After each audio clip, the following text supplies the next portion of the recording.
magagandang aral at biyaya ng Panginoon. Ihanda na po natin ang ating mga tenga sa pakikinig. Huwag po tayong matutulog. Handa po natin ating puso para magpapuspos sa ating Panginoon. Tawagin na po natin ang magdadala ng kanyang mga salita sa umagang ito. Ang atin pong butihing Pastor Rod Grumo. Palakpakan naman po natin ang ating pastor. Thank you, Brad. Hallelujah. Praise the Lord. Purihin po ang Panginoon at magandang umaga po. Maganda bang umaga? Sabihin niyo sa katabi, ngitian niyo muna. Salamat sa Diyos, nandito ka. Salamat, sabi mong gano'n, ano po? Hallelujah. Anong klaseng ngiti ba ang binigay? Praise God. So purihin po ang Panginoon at tunay nga na ang Diyos ay laging may bago. Bagong umaga, bagong buhay, at bago ang kanyang mga salita ay lagi natin itong matanggap ngayon pong umaga. Ano po? So ngayon pong umaga, ang ating pong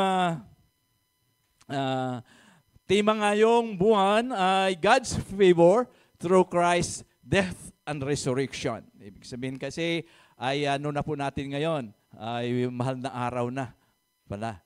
Okay, sige po. Mari po ba tayong tumayo at ating buksan ang ating mga Biblia? Sabay po natin buksan. Sa aklat po ng Roma, chapter 5, verse 8. Yan. Sige po. Kung naman version ang mayroon kayo, at ating pong sabay-sabay na basahin sa Tagalog kaya. Wala bang translation diyan ng Tagalog? So, okay. O sige po. Basahin nga lang po natin.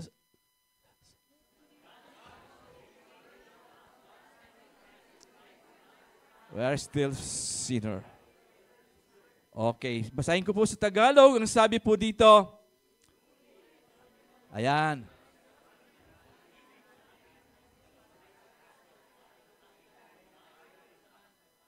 Okay. Ngunit pinatunayan ng Diyos ang kanyang pag-ibig sa atin nang mamatay si Kristo para sa atin noong tayo'y makasalanan pa. So, purihin po ang pagkabasa ng salita ng Diyos sa tayo po'y manalangin. Panginoon, salamat po Diyos. Salamat sa buhay, kalakasang taglay ng bawat isa sa amin, na kami nga po ay nandirito ngayon pong umaga upang minsan pa may bigay namin yung karampatang pagsamba sa iyo, Diyos.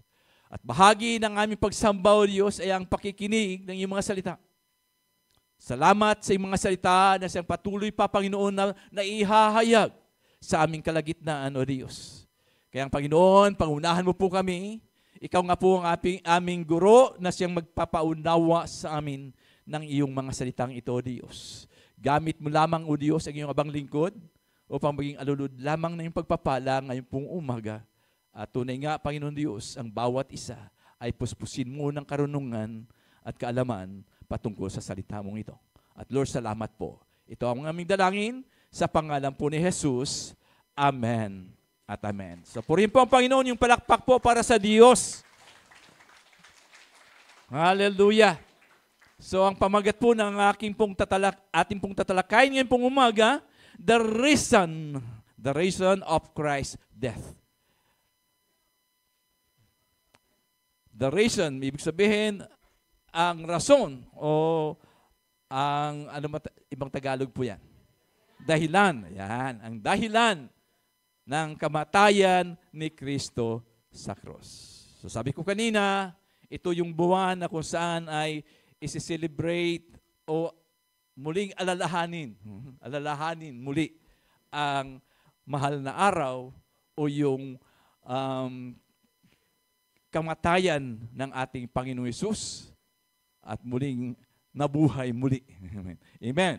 So sa buong mundo po yan. Buong mundo ay nagsiselebrate po yan. Kailan ba? Hindi ko alam eh. 1718, yun na po papunta pala doon. Okay.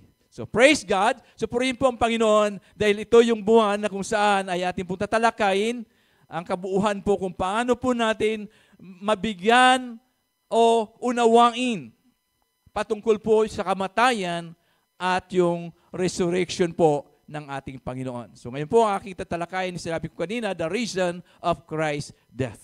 Okay.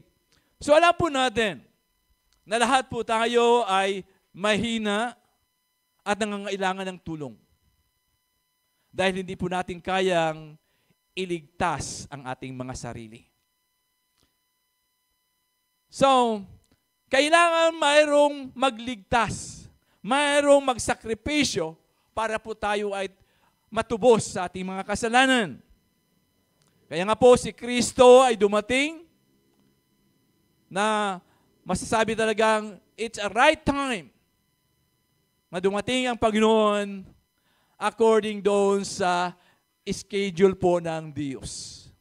So lahat po ng mga nangyayari ay ito po ay according po doon sa panukala, according po doon sa plano ng Diyos. Minsan iba, bakit ngayon lang? Bakit noon? Bakit? Diba? Pero ang Diyos ay may kanya-kanyang panahon. Mayroon siyang sarili po ang kanyang sinusunod kung kailan mangyari ang mga bagay na ito. According to God's own schedule. Hindi schedule ng tao. So, na-control po ng Diyos ang history. Lahat po ng mga nakaraan, mga kwento. At control din po niya ang time. Control din po niya ang paraan, ang mga pangyayari sa patungkol po doon sa kamatayan ng ating Panginoong Hesus. Kung paano siya mamatay, paano po yung paraan ng pagliligtas na gagawin ng Panginoong Hesus. Okay. So, yung kamatayan po ni Kristo ay ito yung kaparaanan ng Diyos na ito po ay dahil sa kanyang pag-ibig.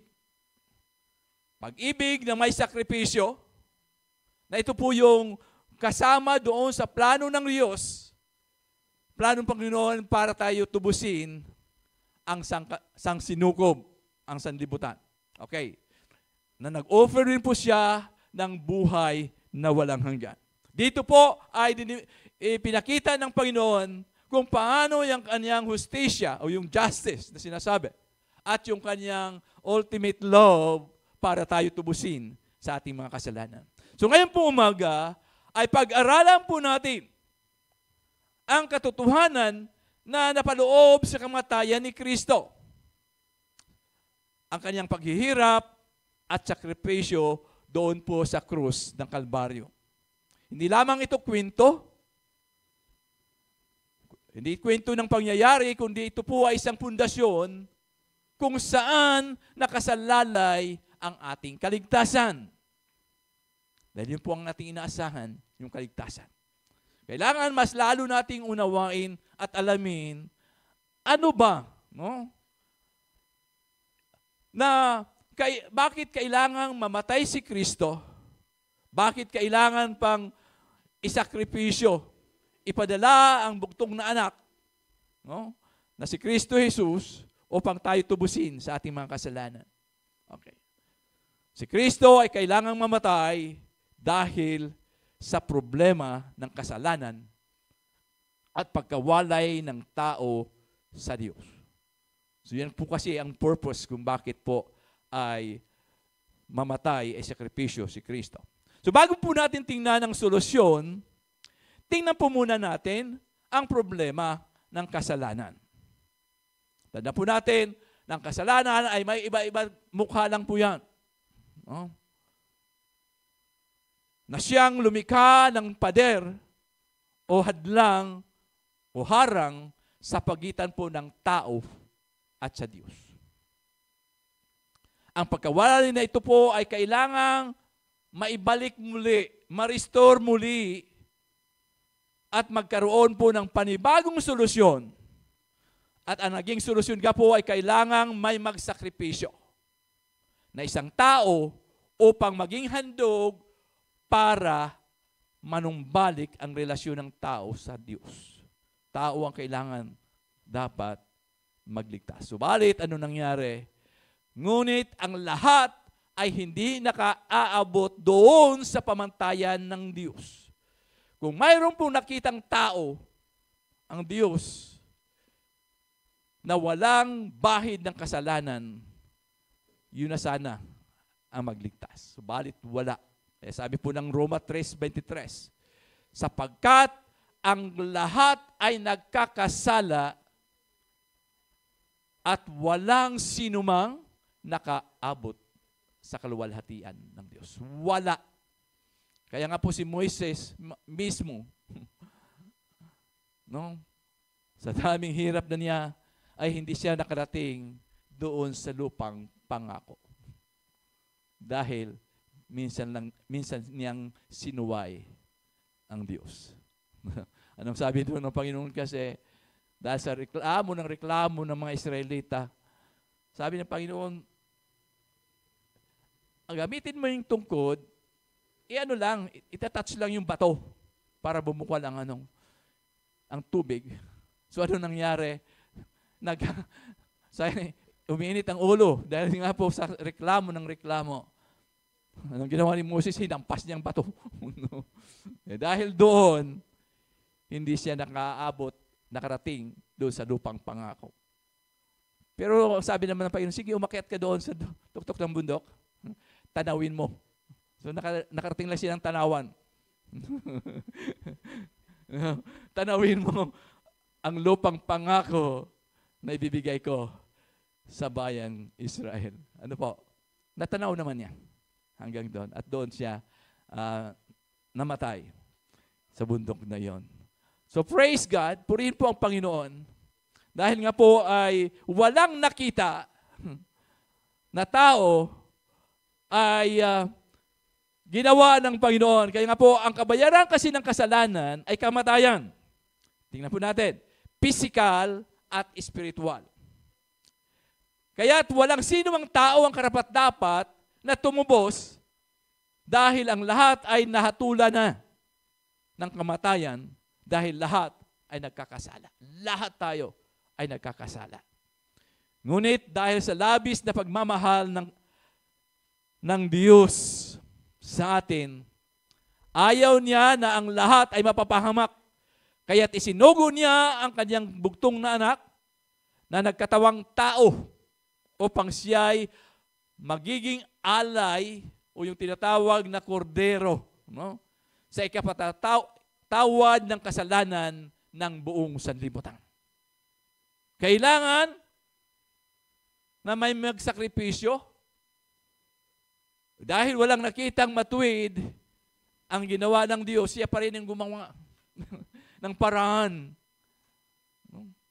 Siya yung magbibigay ng kaparusahan, subalit siya rin po ang nagbigay ng paraan para po tayo matubos sa ating mga kasalanan. Sabi ng Juan 3:16, pagkat gayon na lamang ang pag-ibig ng Diyos sa sanlibutan. Kaya't ibinigay niya ang kanyang bugtong na anak, pinadala niya ang kaisa-isang anak, upang sino man sa kanya ay sumampalataya ay hindi mapahamak, kundi magkaroon ng buhay na walang hanggan. So, isang paraan na ang gumawa ang Diyos din. Sabi ng isang nakausap ko, bakit hindi nila ang Diyos yung lumigtas?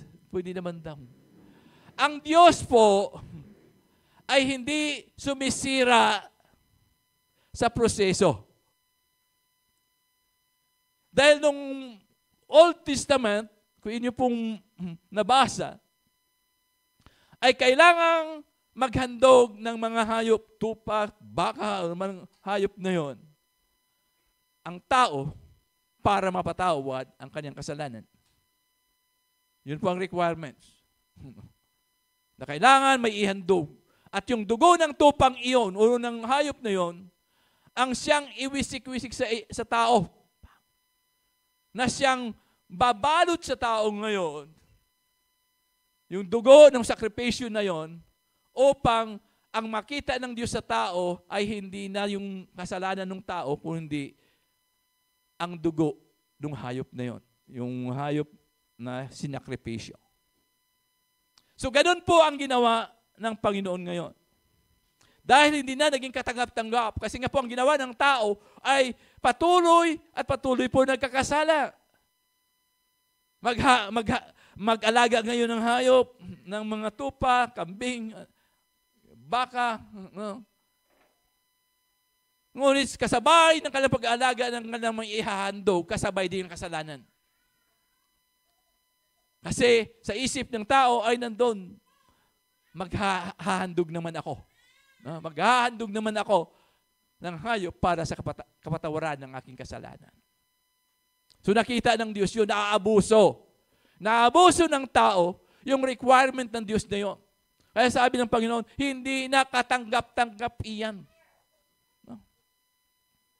At dahil doon, sa prosesong iyon, ang kaligtasan ng kapatawaran ng kasalanan ng sangkatauhan ay sa pamagitan din ng pagbubo ng dugo na siyang babalot sa sangkatauhan para matubos ang kanilang kasalanan.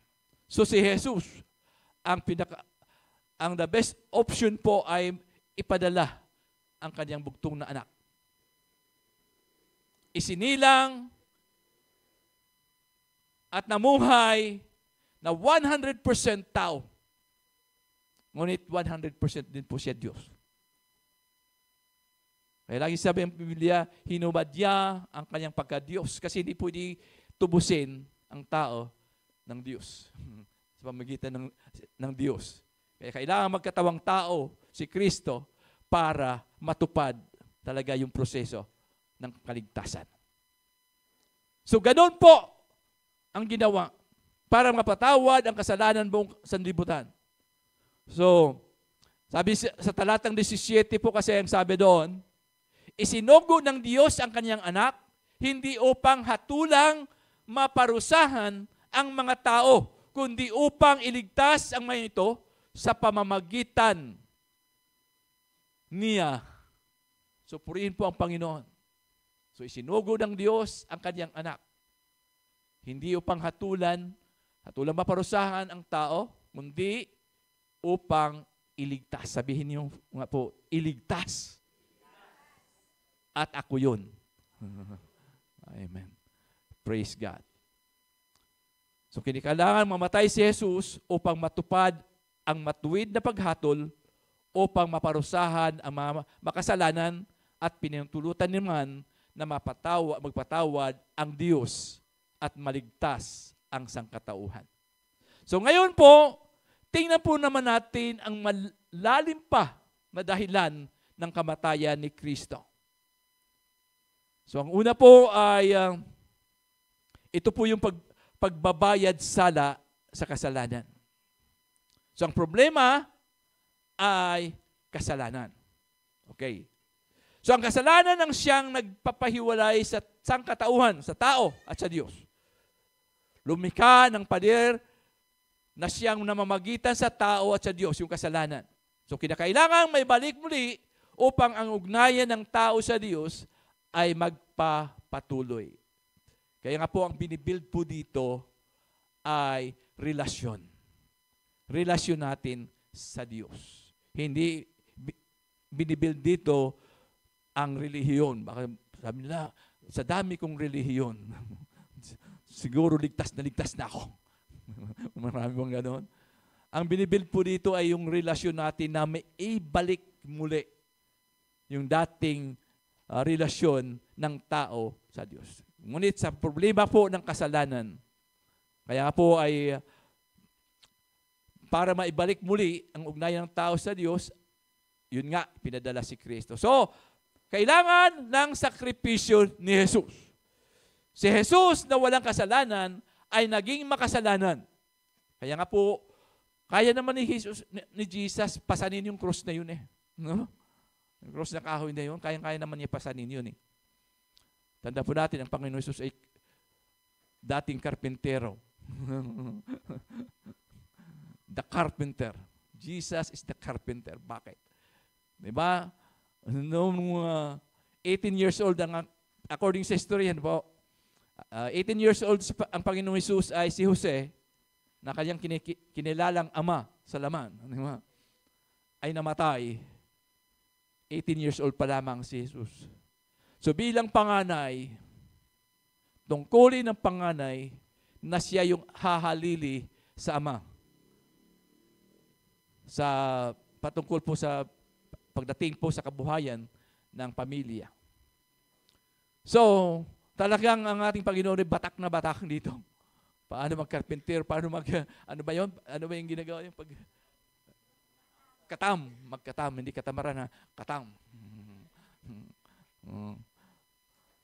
Magkatam ng kahoy para mabuhay ang pamilya. Alam mo po na marami silang magkakapatid pa. Marami. Doon nga sa Bible study, pag-aralan namin, bakit, natanong kasi bakit hanggang ngayon si Virgin Mary pa rin ang tawag kay Mary. Di ba? Nagkakaanak naman ang pakarami. Di ba? Hindi niya virgin. Di ba? Noong ipanganak si Jesus, virgin pa siya. Pero ngayon, hanggang nagkaanak pa ng 10, virgin ka pa ba noon? Wala naman cesarean noon Walang cesarean. Ngayon po ay amen. So, praise God. So, ibig sabihin, nung napag-aralan namin nung karaan nga ay, sabi, si Mary nga sabi, kailangan ng tagapagligtas Kaya nga po ay, yun po ang ano natin. So, purihin po ang Panginoon. Kaya nga dito sabi, it is the sacrifice po ni Kristo ang kailangan. Kaya sabi po doon, ay sa Hebreo chapter 9 verse 28, gayon din naman si Kristo'y minsan lamang inihandog upang pawiin ang mga kasalanan ng mga tao. Siya ay muling darating, hindi muling ihandog dahil sa kasalanan, kundi upang iligtas ang mga naghihintay sa Kanya. Sabihin sa iyong katabi, naghihintay ka ba? Yun kasi yung ating hinihintay, yung pag-asa na yan. Amen? So sabi, minsan lamang inihandog upang pawiin ang kasalanan ng mga tao. Kaya nga po ay wala nang ibang handog, wala na ibang alay. Kaya yung mga ginagawa ngayon sa mahal na araw ng mga tao, pagpipinitensya, wala pong kwenta yon. Amen po ba? Dahil wala nang sakripisyo Wala nang pag-aalay, wala nang paghandog dahil tinapos na ni Kristo ang lahat. Once and for all. So yan po ang panampalatayanan natin. Kaya tayo ngayon ay naghihintay na lang. Naghihintay tayo ng pagbabalik ng ating Panginoong Jesus. Amen. Okay. So, ang pangalawang ginawa ay para sa pampalubag loob. No? So ang pagkamatay ni Kristo para mapaglubag loob ang Diyos doon sa kanyang puot dahil sa kasalanan at upang magkaroon ng forgiveness at saka yung tinatawag na reconciliation. Okay. Doon po sa Roma 3:24-25 nang sabi, ngunit dahil sa kanyang kagandahang loob, sila ay pinawalang sala na niya sa pamagitan ni Kristo Jesus na siyang nagpapalaya sa atin. Amen. Sa kanyang kagandahang loob, hindi sa mabubuting gawa, hindi sa gawa ng tao, hindi gawa natin. Kaya tayo po ay naligtas, kundi dahil sa kagandahang loob ng Diyos. Amen po ba? Kasi wala ka pang ginawa, no? Iniligtas na tayo ng Panginoon doon sa puot ng Diyos. Dahil sa talagang labis na ang kasalanan ng tao, ay talagang dumating ang punto rin talaga na sinabi ng Diyos, bakit ko ba ginawa ang tao? No? Bakit ko ba nilikha ang tao? Na yung pinaka-purpose, pinakalayunin ng Diyos, bakit nilikha tayo ay hindi naman natupad. No? At hanggang ngayon, hindi pa rin natupad talaga ang purpose ng Panginoon. So, sabi doon, ngunit dahil sa kanyang kagandahang loob, sila'y pinawalang sala na niya sa pamamagitan ni Kristo Jesus na siyang nagpapalaya sa kanila. Siya ang inalay ng Diyos bilang handog upang sa pamamagitan ng kanyang dugo ay mapatawad ang kasalanan ng lahat na sumampalataya sa kanya. Noong unang panahon, nagtimpi siya at pinagpaumanhin ang mga kasalanang nagawa ng mga tao. Sabi ko nga, ay kung nung Old Testament po kasi, once na magkasala ka, tibok, patay ka agad. Praise God. No? Salamat sa biyaya ng Diyos. Dahil tayo ay nandito pa. Amen. Praise the Lord. Dahil nga po ay ganun na lamang ang pagmamahal ng Diyos sa bawat isa sa atin. So, napalubag ang loob ng Diyos. Dahil nalugod siya sa ginawa ng ating Panginoon.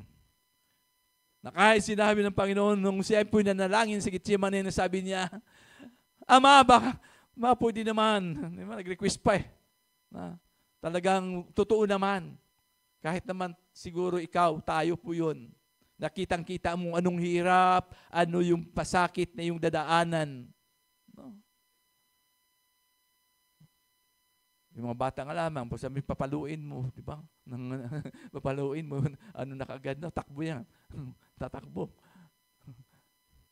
Pero yun po ang sabi ng Panginoon po, kung maaari lamang, Ama, no?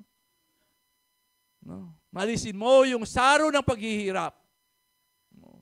Kasi kitang-kita niya. Kaya nga, nung makita ng nung manalangin ng Panginoon ay dugo at pawis yung lumabas sa kanyang mukha. Talagang dahil sa tindi na kanyang nakita. Kaya sabi ko nga kanina, yung cross kasi na yun, hindi naman yun na nagpapabigat eh. Kayang-kaya ng ating Panginoong pasanin yun. Pero dahil yung bigat ng kasalanan ng sanlibutan, yun ang pasan-pasan ng Panginoon. Kaya doon po bumigat. Yun po kasi ang bigat na bigat doon. Dala-dala mo yung hindi mo naman sala, Hindi mo naman kasalanan. Ikaw yung nagbata, ikaw yung nagpasam. Amen. Kaya nga po ay talagang matindi ang dinanas ng Panginoon. Na kahit doon po sa huling sandali na nung siya nakapako, nang sabi niya, Ama, bakit mo ako pinabayaan? Doon niya talagang ramdam niya, bilang nagkatawang tao, ramdam niya ano yung hirap, ano yung pait at asim nung kanyang pinainom sa kanya. No? Pati yung sakit, kaya sabi ko nga, yung tinik, yung kurunang tinik, yung aroma na yun, ang nakakita naman kayo ng aroma na talagang ganun. At ang hapdi nun, natinik ako minsan diyan sa may, ang hapdi pala, pag matinik ka nun. Ganun po yun.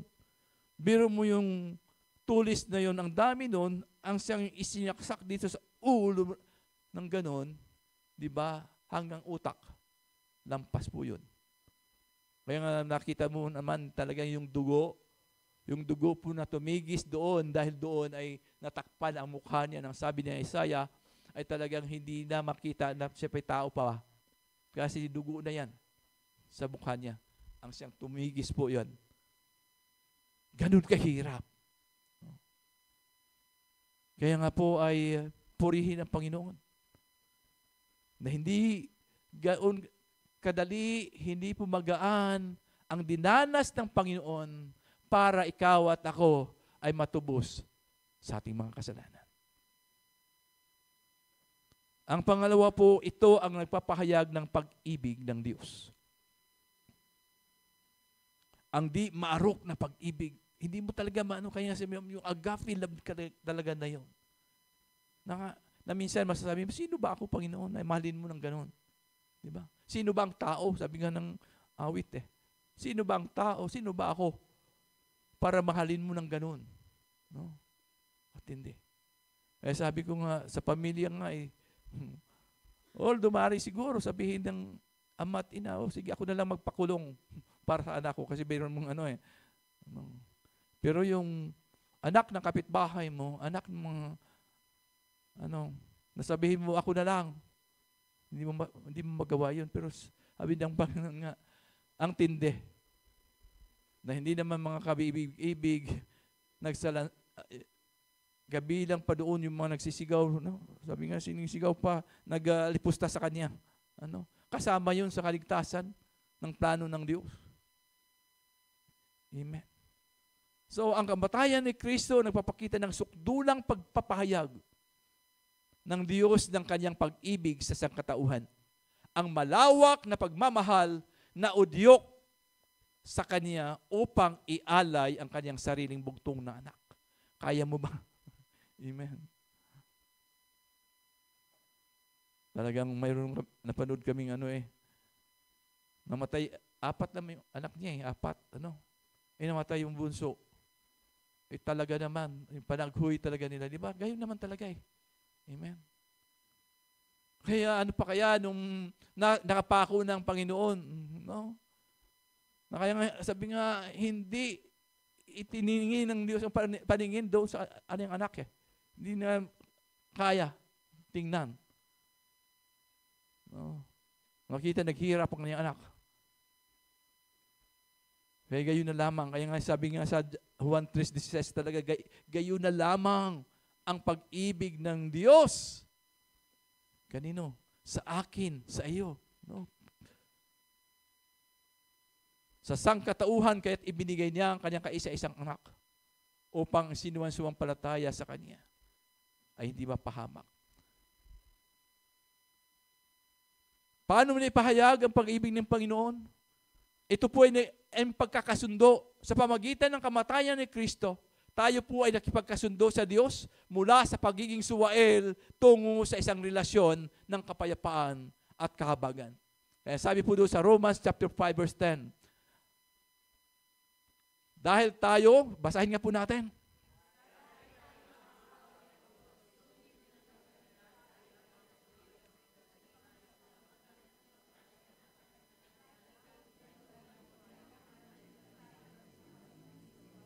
Ay buhay. No? Maliwanag na sabi, dati tayo mga kaaway ng Diyos. Ngunit tinanggap na niya tayo bilang mga kaibigan sa pamagitan ng pagkamatay ng kanyang anak at dahil dito, tiyak na maliligtas tayo sapagkat si Kristo ay buhay. Hallelujah. Ang tao, anong ginawa? Tingnan mo ngayon ang tao. Magarbyado lamang. At makikita mo po kung paano mag-react ang tao. Ito ay sinakripisyo na yung anak, ginawa pa tayong kaibigan. Amen? Paano kaya kung tayo yon? Nagrabyado yung anak mo. Diba? Isa nga, di ba yung mga nakikita naman natin yung iba, marahil may mga kamag-anak tayong ganon. Di ba? Na talagang ubusan ng lahi. Pinatayin niyo ang aking ganito, magpatayan na rin tayong lahat. Di ba? Pero sa Panginoon ay hindi. Amen? Sinakripisyo na, namatay, ipinako na yung kanyang bugtong na anak, pero ito ang Panginoon. Na ito na ang Ama, tuloy pa rin po tayo na kinakalinga. Kaya nga sabi, iba ang kaparaanan ng tao sa kaparaanan ng Diyos. Amen. Kakaiba yung kanyang pag-ibig sa pag-ibig ng tao. Na yan ang nais ng Panginoon na maranasan, na ipadanas sa atin ng Panginoon. Dati tayo mga kaaway, ngunit tayo ngayon ay ginawang kaibigan. At dahil dito, tiyak na maliligtas tayo sapagkat si Kristo ay buhay. At dito rin po natin, dahil doon sa pag-ibig na yan ng Diyos, nagkaroon ng hustisya ang Diyos at kahabagan. Ang kamatayan ni Kristo ay kapahayagan ng hustisya ng Diyos para igawad ang kaparusahan ng mga makasalanan habang ipinapakita naman ng kanyang kahabagan para ialok ang kaligtasan. So, inaalok ng Diyos ang kaligtasan. Kaya ang sabi doon sa 3:16 po ng Juan, ang sino mang sumampalataya. Kaya ang mga hindi sumampalataya, kaya lagi natin sinasabi, Lahat tayo nilikha ng Diyos. Amen po ba? Ngunit hindi lahat anak ng Diyos. Sino lamang? Sabi ng Juan 1:12, ang sino lamang ang tumanggap at nanalig sa Kanya, ang siyang binigyan niya ng karapatang maging anak ng Diyos. Kaya tandaan po natin, hanggat ikaw walang relasyon sa Diyos, impyerno ang puntam doon. Kaya minsan yung mga iba, nasaan na ang mo, sa boy, nasa Diyos na, nasa Panginoon na, nasa piling na ng Panginoon. Amen. Kaya tiyak ka ba? Amen. Kaya purihin ang Panginoon. Kaya yun po lagi, no? Kasi nga po, ang pangaral, yun sa mga lamayan, hindi po yun, ang mensahe hindi po doon sa patay, kasi patay na yun eh. Ang mensahe para doon sa buhay, para may handa ang buhay, para sila man din ay tutungo doon sa piling ng Diyos. Hindi doon sa piling ni Satanas. Amen po ba? Maliwanag po ba yun sa atin? Hindi tayo po, lahat tayo dinikha ng Diyos, ngunit hindi lahat anak ng Diyos. Yun lamang nananampalataya. Ang lahat ng sumampalataya hindi mapapahamak kundi magkaroon ng buhay na walang hanggan. Yun po ang malinaw. Malinaw ba yan sa atin? Kaya yung mahal natin sa buhay ay pagtiyagaan natin silang siran. Bahaginan sila ng salita ng Diyos. Amen? Dahil lungkot na lungkot tayo dito.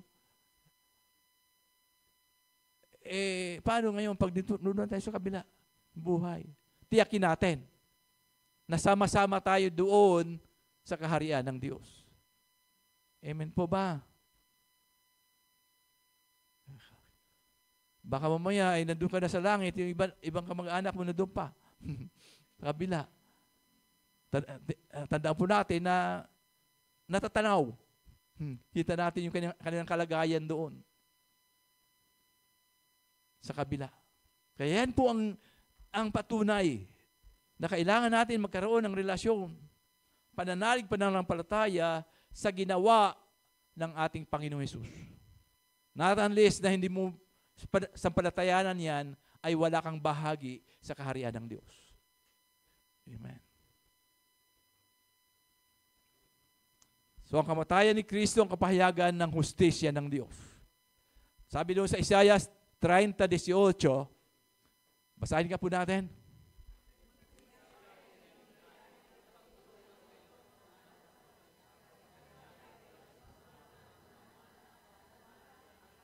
Nagtiwala sa Kanya. Amen. Ngunit si Yahweh naghihintay upang tulungan kayo at kahabagan, sapagkat si Yahweh ay Diyos na makatarungan, mapalad ang lahat na nagtitiwala sa Kanya. Amen. So tandaan po natin, ang sabi diyan, nandiyan ang Diyos. Not unless na lumapit ka sa Kanya, magpakumbaba, ay wala rin. Kasi sabi niya, pag hindi ka gagawa ng ganon, pagpakumbaba at lumapit sa Kanya, anong sabi nga po doon, ay naghintay lang si Yahweh. Kaya yung iba, ang akala, okay, namatay si Kristo. Namatay si Kristo. Nagpako doon para tubusin ang kasalanan ng sanlibutan. Niligtas na ako. Di ba? Yun kasi ang kagandang tao, niligtas na pala ako kasi niligtas naman pala ang lahat eh. Amen. Kaya lang, may pasubali.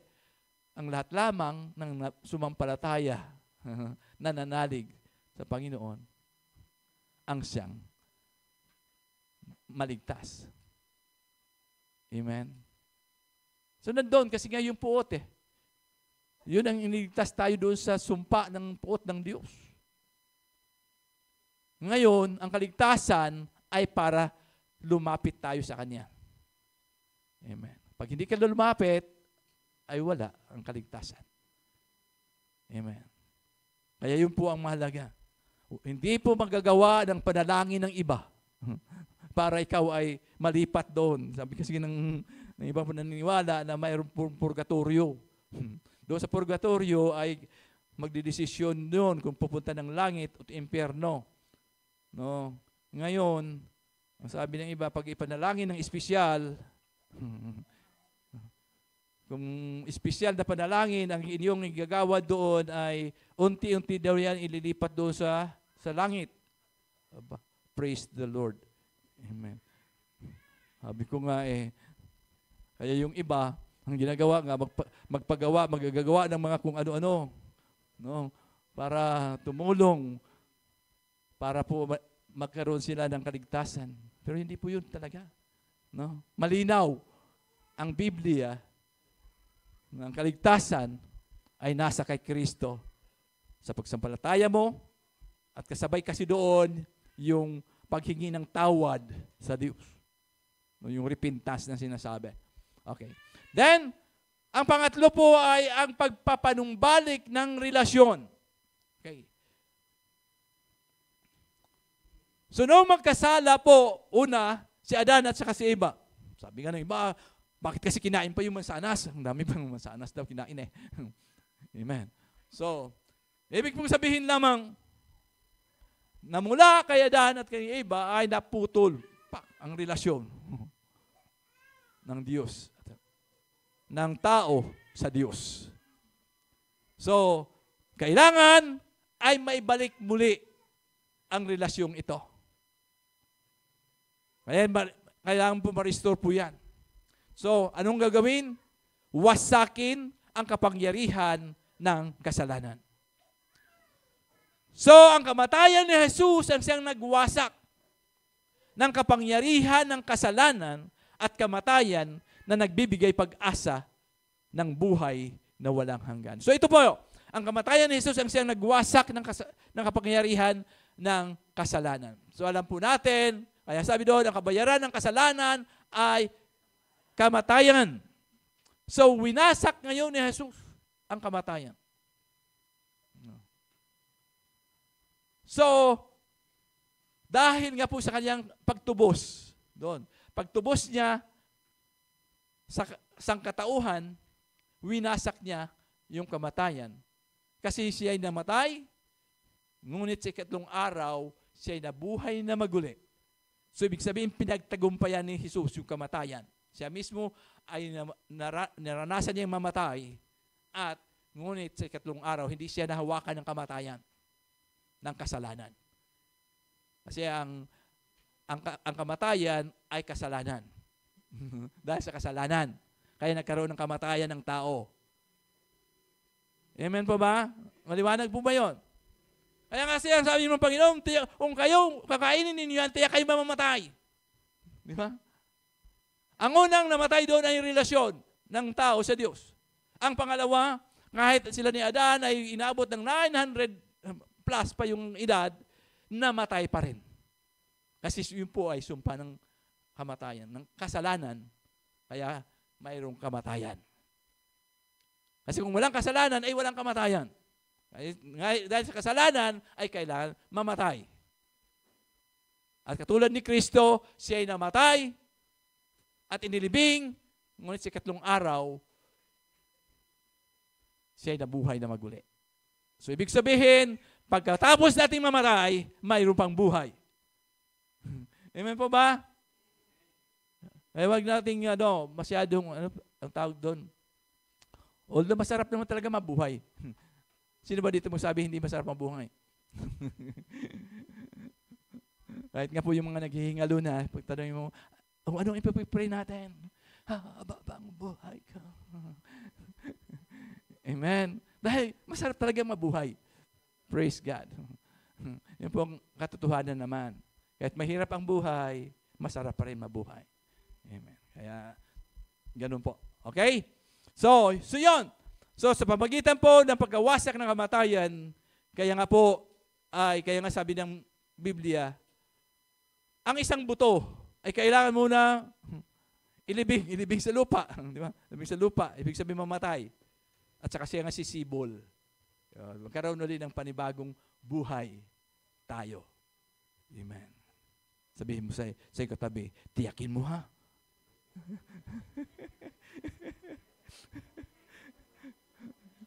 So, tiyak na ba yung katabi ninyo? Titiyakin pa. Ito na mismo nandito na sa salita ng Diyos yung katiyakan. Amen. Kung may tunay kang relasyon, kaya sabi doon, napanumbalik na yung relasyon sa Diyos. Diba? Diba yung alibughang anak? Nung nagbalik loob, ang anak tinanggap siya ng ama. Ibig sabihin, binalik muli yung relasyon bilang mag-ama. Anak. Ganon din po tayo. Kung tayo po ay nanumbalik sa Diyos, ibinalik uli yung ating relasyon sa Diyos. Amen. So, ibig sabihin, ikaw na anak. Tagapagmana ka na. Amen. Praise God. May mga nag-alinlangan pa ba dito? Abay, kaya nga pag ikay nananalangin, tanggapin mo muli si Jesus. Amen. Lord, baka hindi ka patiyak doon sa itinanggap mo. Amen po ba? Lord, tinatanggap kita muli ba? Amen. Pero minsan lang sana, dapat talaga minsan mo lang tinanggap si Kristo. Hindi yung tuwing ay nagpatanggap ka uli. Diba? Marami naman ganun, nananigurado. Amen. Sigurado na. No? Kung itay nananalig na ng palataya kay Kristo, no? At ang kasunod po kasi yun ay nagpapatuloy. Amen? Nagpapatuloy ba? O tuwing maalala lang, ay, linggo pa lang ngayon, sasamba nga. Amen. Praise God. Na minsan ang araw ng panambahan ay pinagpapalit pa. May pagpapalit ba natin? Huwag nating gawin ang ganon. Baka nga, mabura. Mabura. Yung bang attendance natin diyan, praise God. Ang totoo naman talaga, hindi naman mabubura yan. Kasi kung tuloy-tuloy kang totoo kang nanampalataya kay Kristo. Kung totoo yung pagtanggap mo sa Panginoon. Amen. Sarili mo yun tatanungin Hindi mo tatanungin si pastor. Ligtas pa ako. Abay, sarili mo yan. Ang salvation is individual. Amen po ba? Hindi ka pwede, ay, pamilya ko yan. No. Amen. Hindi. Kaya po, individual, kaya nandun yung part po natin, na bahaginan yung mga mahal sa buhay natin, yung ating mga anak, para po sila ay makasama natin. Amen po ba? Pero kung yung sabihin mo, anak ko naman yan, sige na lang. Ligtas ka na naman, ligtas na ako Hindi po ganoon. Amen. Ang kaligtasan ay individual po yan. Tayo po yun. May relasyon sa Diyos. Amen. Hindi ka nung, uy, may tali dito. May tali dito, sige. Baka mahata ka pa. Mano ka doon, pabalik. Amen. Hindi po ganoon. Okay? Praise God. So sa kamatayan ni Jesus, ang siyang nagwasak. Kaya doon sa Romas 6:14, sapagkat hindi na dapat maghari sa inyo ang kasalanan, dahil kayo'y wala na sa ilalim ng kautusan, kundi nasa ilalim ng kagandahang loob ng Diyos. Ang ibig sabihin doon kasi, kaya sinabi dito na wala na kayo doon sa ilalim ng kautusan, kasi ang kautusan kasi, di ba, maghandog ng mga hayop. Ngayon, ay nasa ilalim na tayo ng kagandahang loob. Kahit hindi ka naghandog ng mga hayop na yon, kasi wala na yon, si Kristo naman, nasa kay Kristo tayo. Amen. Ang gawin lang natin, sumampalataya tayo doon sa ginawa ni Jesus, doon sa cross ng Kalbaryo, na yan ay sapat na para ikaw maligtas, tayo maligtas, ay ligtas ka. At magsisi ng kasalanan, yun po ang bahagi ng kaligtasan. Okay.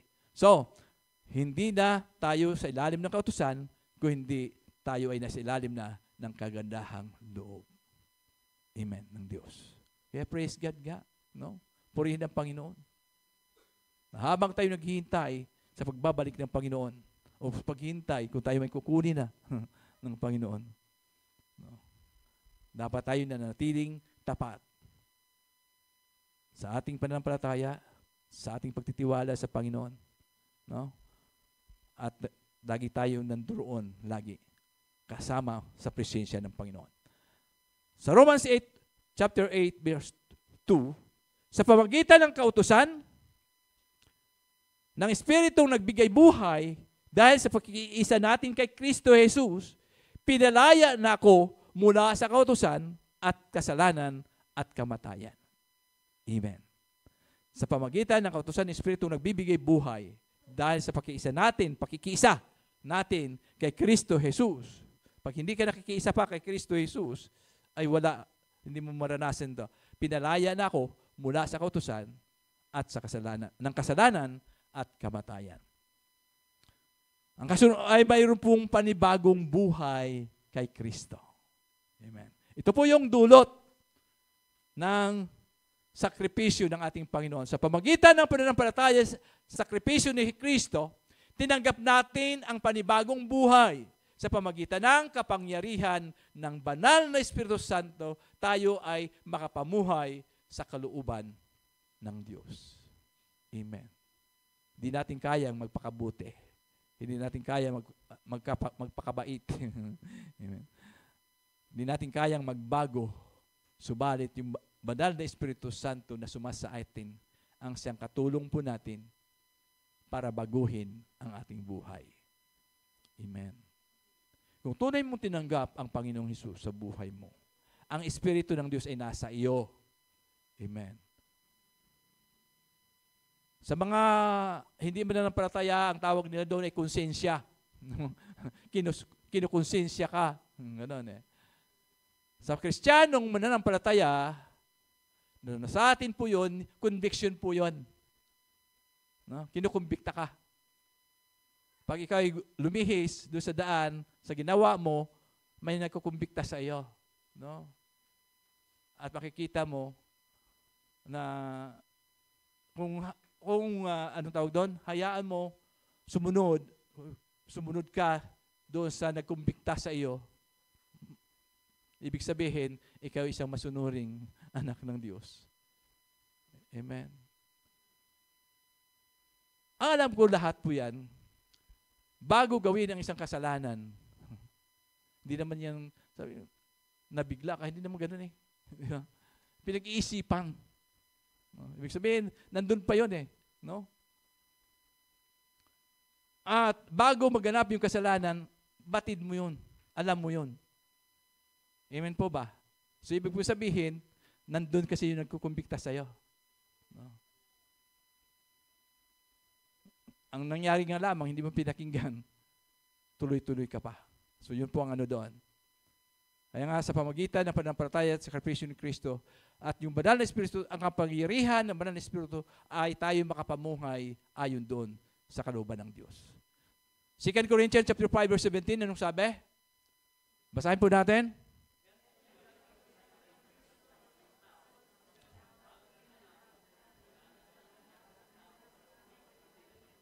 Ng bago. So ito na po yung ebidensya. Kaya sabi, kung tunay kang nakipag-isa kay Kristo, no? Ay isa ka ng bagong tao, isang tao. Sabi nang, isa ka ng bagong nilalang. Wala na yung dati niyang pagkatao, sa halip na palitan na ng bago. So tama yung patutuo kanina, no? Kapatid, ano po? Nababago. No? Bagong desisyon, bagong yung pananaw, bago. No? Kung alam mong mali, yung tinatahak mong landasin, ay bumabago ka na.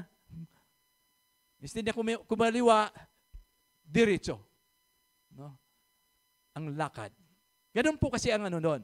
So makikita sa iyo, kung ikaw ay, kasi nga minsan, 10 taon ng Kristiyano, wala pa rin pagbabago, kaya nga yung sabi doon, siya ba talaga ay Kristiyano?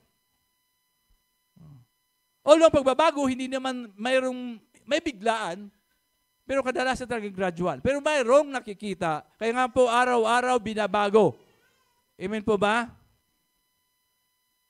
Araw-araw binabago tayo ng Panginoon. So, ibig sabihin, may nakikita.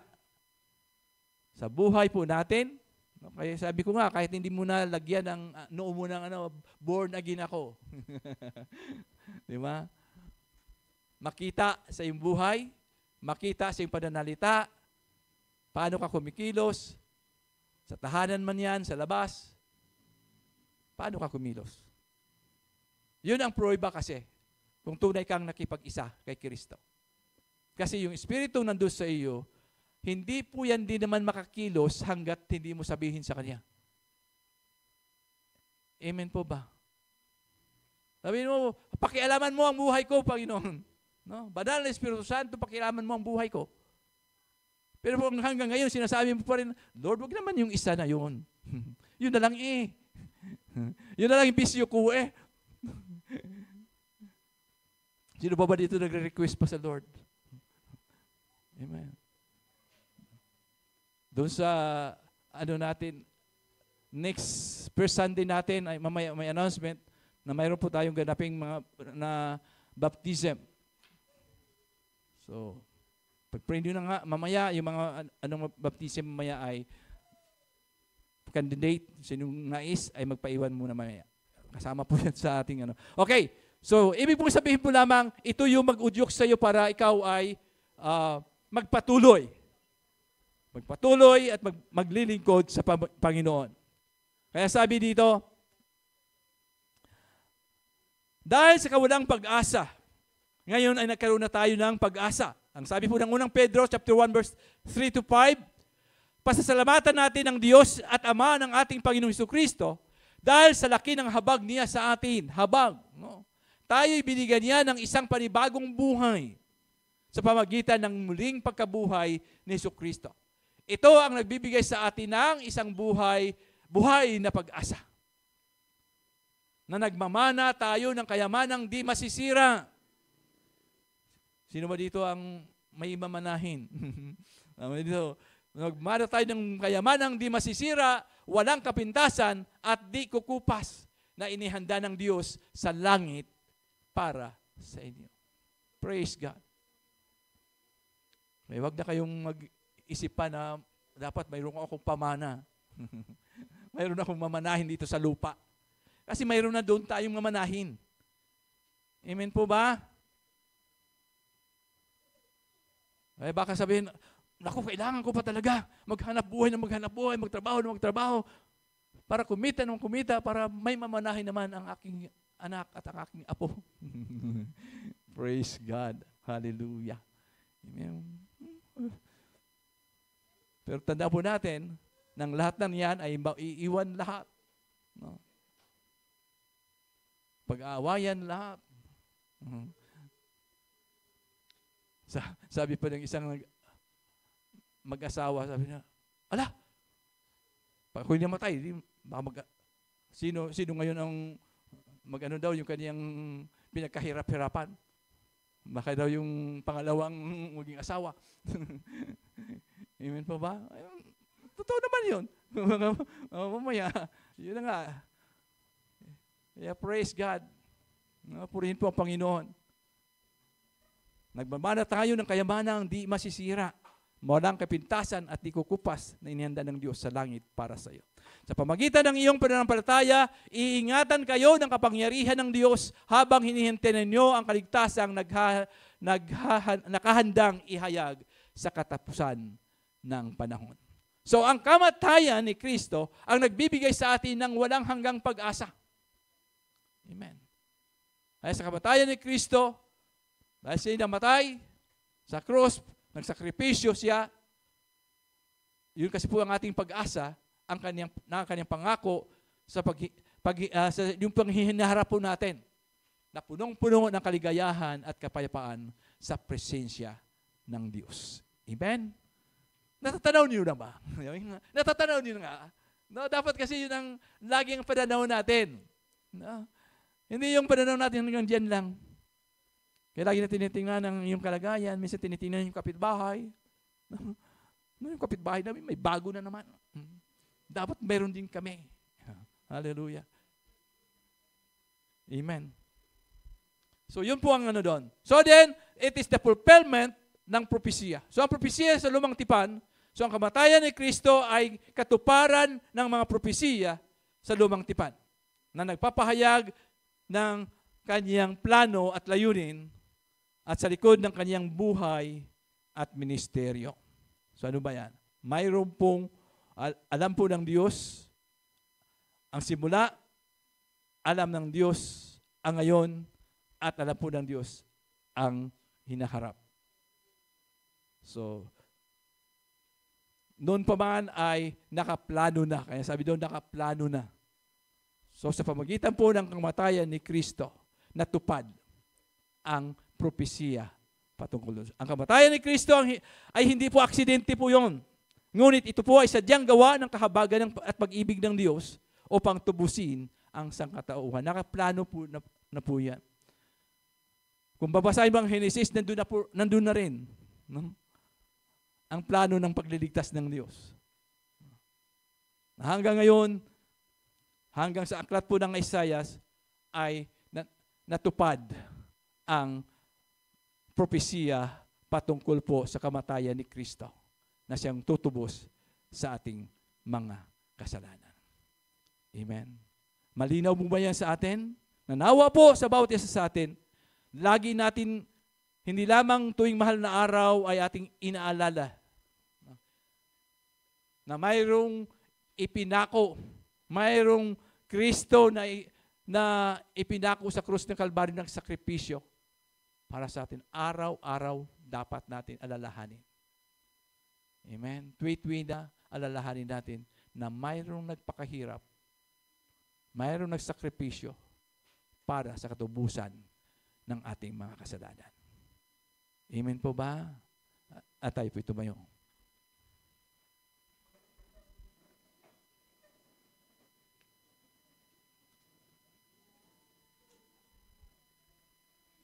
Hallelujah.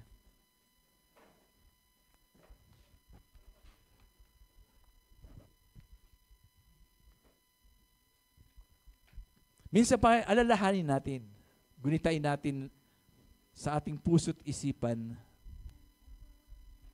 ano man yung mga nangyayari, gaano katindi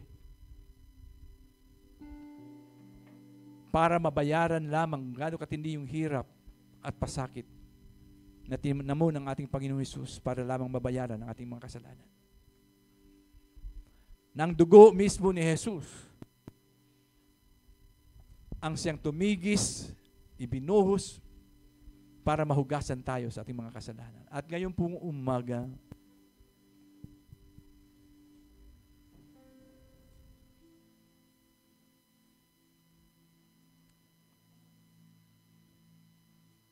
alalahanin po natin mga bagay na ito. Hallelujah.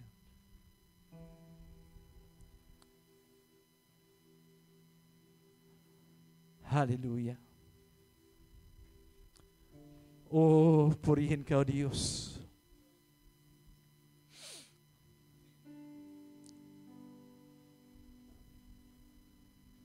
Hallelujah. Panginoon, salamat.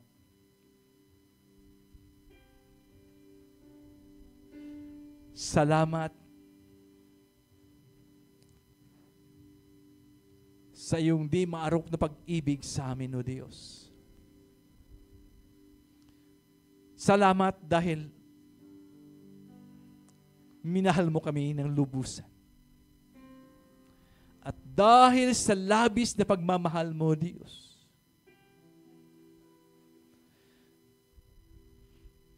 Ikaw ang nagbayad.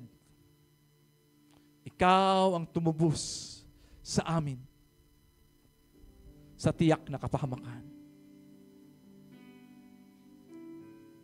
Hallelujah, hallelujah.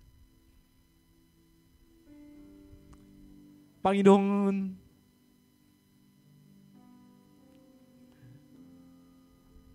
kulang ang mga salita, O Diyos,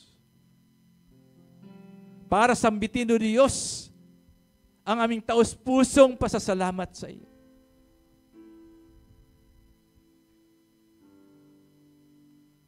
Salamat, salamat, salamat. Lord,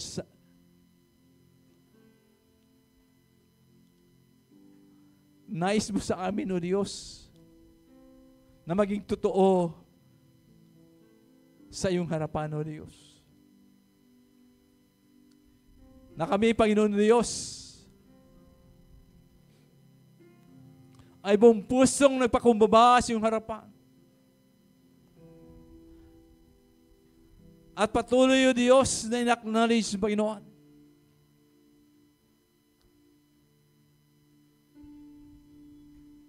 na kami ay walang magagawa kung hindi mo kami kahabagan at kaawaan, O Diyos.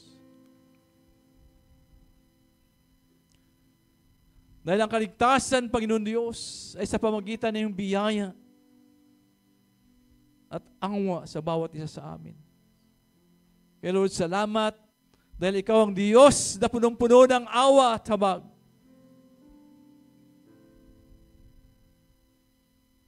Itanim mo, Panginoon, iukit mo sa puso ng bawat isa sa amin. Na kami nga po, O Diyos, ay patuloy na makasunod-sunod sa iyo, Diyos. Maging tapat, O Diyos, sa paglilingkod sa iyo.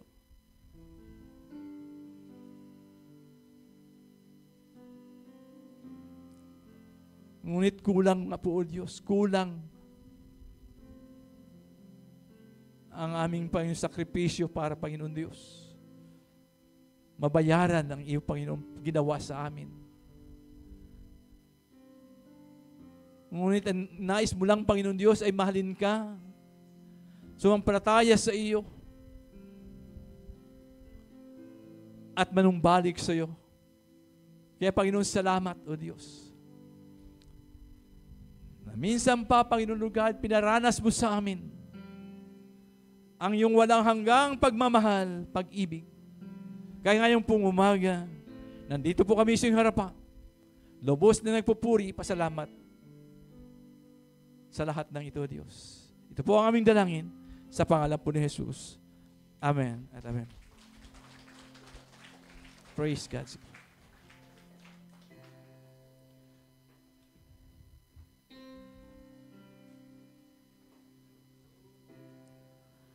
Ang tinapay ng buhay, kanin mo't makibahagi.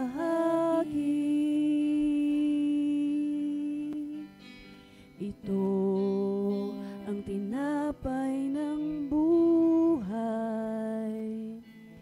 kanin mo't makiisa. Iyan ang katawang binayubay upang ikaw